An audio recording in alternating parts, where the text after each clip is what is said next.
Bonjour à tous et bienvenue sur cette vidéo. Dans la vie de tous les jours, il nous arrive souvent d'avoir peur, d'avoir des émotions changeantes face à une situation donnée. Parfois, la situation nous met dans un état craintif. Mais que se passe-t-il si ces émotions persistent, deviennent régulières et irraisonnées? Restez avec nous car aujourd'hui vous saurez tout sur l'anxiété. On commence. L'anxiété est une réaction émotionnelle certes normale chez les individus, mais elle peut souvent être désagréable. Puisant sa source dans une situation à venir, elle devient pathologique lorsque ce sentiment de crainte accroît de façon excessive et régulière. C'est donc une réponse liée à une situation perçue comme incontrôlable ou inévitable. Étant un état émotionnel basé sur les événements futurs, la personne anxieuse est toujours dans un état de négativité permanente. Nous pouvons en déduire que l'anxiété est une réaction tout à fait normale, car elle découle de différentes situations comme par exemple notre état émotionnel à quelques heures d'un entretien important ou d'un examen, la sensation à la veille de son mariage ou l'attente d'un résultat décisif. Ce sentiment naturel et normal devient inquiétant lorsqu'il handicape le cours de notre vie après le passage de l'événement en question, c'est-à-dire lorsqu'il devient régulier et injustifiable. Mais il ne faut pas confondre l'anxiété à la peur, car cette dernière est une réaction face à un danger dont le comportement approprié est la fuite ou l'évitement. Rappelons également que l'anxiété peut prendre plusieurs formes avec de nombreuses manifestations. Mais comment reconnaître l'anxiété ou une personne anxieuse? Quelques causes. Les causes de l'anxiété sont nombreuses et variées. Elles ont même été objet de différentes théories auprès de la communauté scientifique. Parmi elles, on peut citer le stress. Au travail, l'épuisement physique ou moral dû à l'intensité et au manque d'autonomie ajouté à une situation relationnelle tumultueuse augmente de façon drastique le risque de développer un trouble de l'anxiété. La dépression. Des études ont montré que la dépression peut être une cause de l'anxiété. Cette tristesse qui remonte à chaque fois sous forme de souvenirs perpétuels, perturbant l'humeur de la personne en la mettant dans un état craintif. L'addiction. La dépendance, quelle que soit la forme sous laquelle elle est encadrée, peut engendrer des problèmes de santé assez graves à une personne. La personne addicte présente un risque élevé de troubles anxieux. Le changement. Que ce soit au niveau des hormones comme le cas des femmes atteintes de ménopause, le cas d'un mariage ou l'arrivée d'un bébé, les perspectives d'un changement dans la vie d'une personne peuvent faire place ou causer des risques d'anxiété. Une expérience douloureuse. Se souvenir d'une expérience douloureuse ou malheureuse de façon régulière est souvent associable aux troubles d'anxiété. En psychanalyse, les causes de l'anxiété se justifient sur la base d'un problème psychique non résolu qui fait surface de façon instantanée. Quels sont les symptômes de l'anxiété? Vu que l'anxiété est causée par un sentiment d'inquiétude, de crainte et une fixation prononcée sur la négativité, les symptômes sont alors d'ordre physique et psychique. La fatigue, les tensions musculaires, les palpitations cardiaques, les problèmes de concentration sont tous des signes qui forment un cocktail corrosif sur la santé de la personne. Les symptômes psychiques. Les symptômes psychiques sont caractérisés par la peur et l'angoisse. La personne anxieuse développe une crainte excessive que tout ira à travers même si la situation présente le contraire. Le fait de toujours avoir l'impression que les choses échappent à tout contrôle pousse la personne anxieuse à s'isoler de tout ce qui l'entoure. Les symptômes physiques. Ceci varie en fonction d'une personne à une autre et est caractérisé généralement par des palpitations, une envie constante d'uriner, des troubles du sommeil, des frissons et des maux de tête. En fonction du type d'anxiété, la personne développe de façon plus accentuée l'un ou l'autre des symptômes. Les méthodes de diagnostic.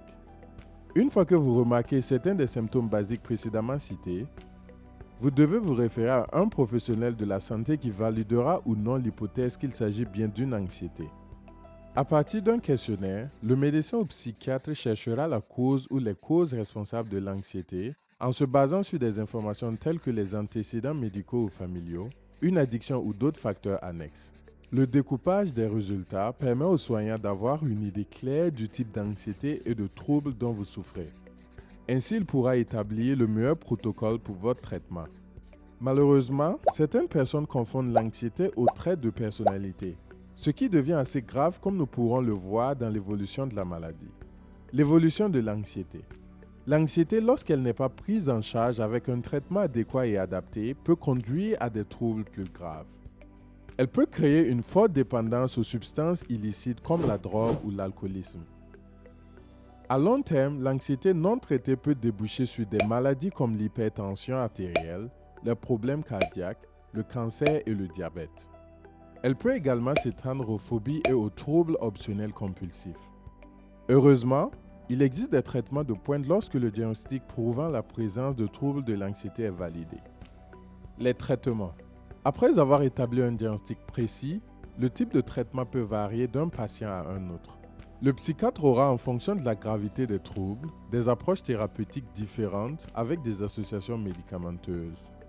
Les anxiolytes ou autres antidépresseurs sont également utilisés pour les thérapies comportementales pour les cas assez graves. Maintenant, nous verrons quelques types d'anxiété, les signes cliniques et les méthodes de traitement appropriées. L'anxiété généralisée.